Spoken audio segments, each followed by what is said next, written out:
पाक कलाम में से हमारे लिए आज की तिलावत मलूक नबी की दूसरी किताब 22वां बाब 8वीं से 13वीं और 23वां बाब 1 से 3 आयत तक। और सरदार काहिन हल्किया ने शफ़ान कातिब से कहा, मैंने खुदावन के घर में शरीयत की किताब पाई है। और हल्किया काहिन ने वह किताब शफ़ान को दी तो उसने पढ़ी।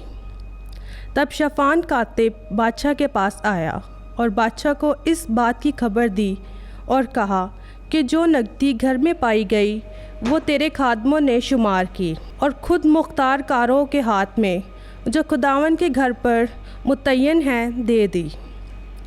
और शफ़ान कातिब ने बादशाह को खबर देकर कहा कि हल्किया काहिन ने मुझे एक किताब दी।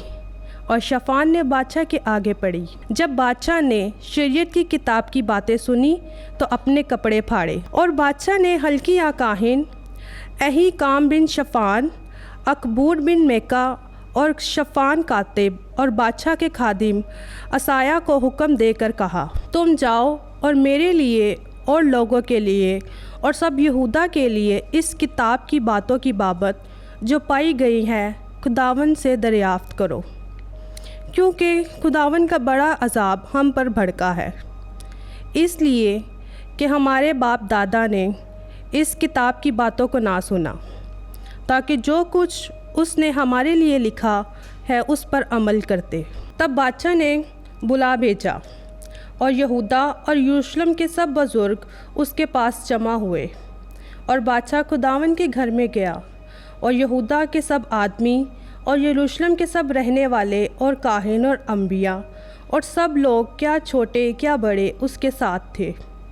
और उसने उस अहद की किताब की सब बातें जो खुदावन के घर में पाई गई थीं उनके कानों में पढ़कर सुनाई।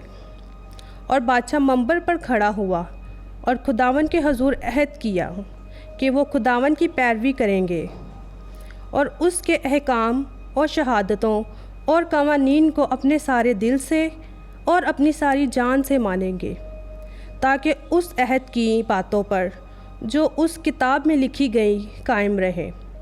तब तमाम लोग उस अहद में शामिल हुए। पाक कलाम का पढ़ा और सुना जाना हम सब के लिए बाइस बरकत हो। खुदा का शुक्र हो।